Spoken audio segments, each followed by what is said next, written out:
বাংলাদেশের বর্ষিয়ান রাজনীতিবিদ ও বিএনপির জ্যেষ্ঠ নেতা মির্জা আব্বাস অসুস্থ হয়ে আশঙ্কাজনক অবস্থায় বর্তমানে হাসপাতালে চিকিৎসাধীন রয়েছেন। তার শারীরিক অবস্থা নিয়ে উদ্বেগ প্রকাশ করছেন দলীয় নেতাকর্মী ও সমর্থকেরা। দীর্ঘদিন ধরে সক্রিয় রাজনীতিতে থাকা এই নেতার অসুস্থতা ঘিরে রাজনৈতিক অঙ্গনেও নানা আলোচনা তৈরি হয়েছে।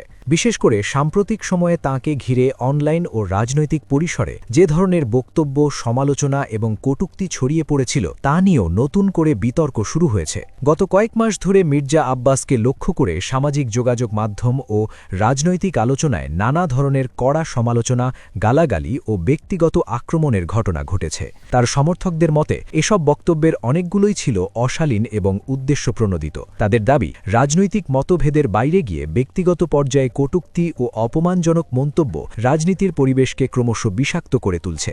অনলাইন প্ল্যাটফর্মে যে ধরনের ভাষা ব্যবহার করা হচ্ছে তা রাজনীতির সুস্থ সংস্কৃতির জন্য ক্ষতিকর বলেও অনেকেই মনে করছেন। অনেক পর্যবেক্ষকের মতে সামাজিক যোগাযোগ মাধ্যমে ব্যক্তিগত আক্রমণ বা অপমানজনক মন্তব্যের যে প্রবণতা তৈরি হয়েছে তার মানসিক প্রভাব অনেক সময় গভীর হতে পারে। বিশেষ করে যিনি সরাসরি এসব আক্রমণের শিকার হন তিনি ছাড়া অন্য কেউ সেই চাপ পুরোপুরি উপলব্ধি করতে পারেন না।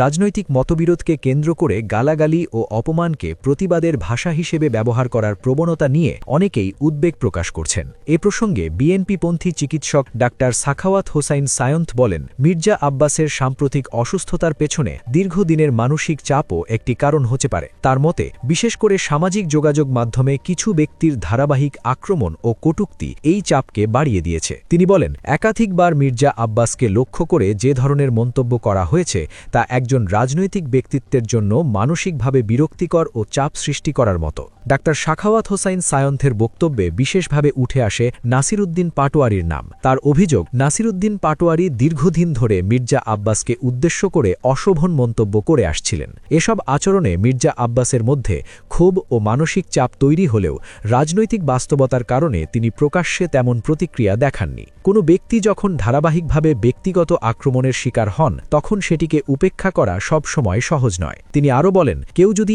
একই ধরনের পরিস্থিতির মুখোমুখি হতেন তাহলে হয়তো আইনি ব্যবস্থা নেওয়া বা অন্যভাবে প্রতিবাদ করার চেষ্টা করতেন, কিন্তু মির্জা আব্বাস অনেক ক্ষেত্রে ধৈর্য ধরে পরিস্থিতি সামাল দেওয়ার চেষ্টা করেছেন। এমনকি তার এক অনুসারী নাসিরউদ্দিন পাটোয়ারির বিরুদ্ধে মানহানির মামলা করলেও পরে তা প্রত্যাহার করা হয় বলে জানা যায়। এই ঘটনাগুলো মানসিক চাপের একটি কারণ হয়ে থাকতে পারে বলে তিনি মনে করেন। অনেকেই অবশ্য মনে করেন রাজনৈতিক জীবনের সমালোচনা বা কঠোর বক্তব্য নতুন কিছু নয়। রাজনীতিবিদদের প্রায়ই নানা ধরনের সমালোচনা সহ্য করতে হয়। তবে একাংশের মতে সমালোচনা ও ব্যক্তিগত অপমানের মধ্যে একটি স্পষ্ট পার্থক্য রয়েছে। গণতান্ত্রিক রাজনীতিতে মত প্রকাশের স্বাধীনতা গুরুত্বপূর্ণ হলেও তা কখনোই কাউকে উদ্দেশ্য করে অশালীন বা অপমানজনক ভাষা ব্যবহারের অনুমতি দেয় না। রাজনৈতিক বিশ্লেষকদের মতে সাম্প্রতিক সময়ে সামাজিক যোগাযোগ মাধ্যম রাজনীতির আলোচনাকে যেমন দ্রুত ছড়িয়ে দিচ্ছে, তেমনি অনেক ক্ষেত্রে তা অশালীন ভাষা ও ব্যক্তিগত আক্রমণের ক্ষেত্রও হয়ে উঠছে। এতে রাজনৈতিক সংস্কৃতি ক্ষতিগ্রস্ত হওয়ার আশঙ্কা তৈরি হচ্ছে। তারা মনে করেন সুস্থ রাজনৈতিক পরিবেশ বজায় রাখতে হলে মত প্রকাশের স্বাধীনতার পাশাপাশি দায়িত্বশীল আচরণও জরুরি।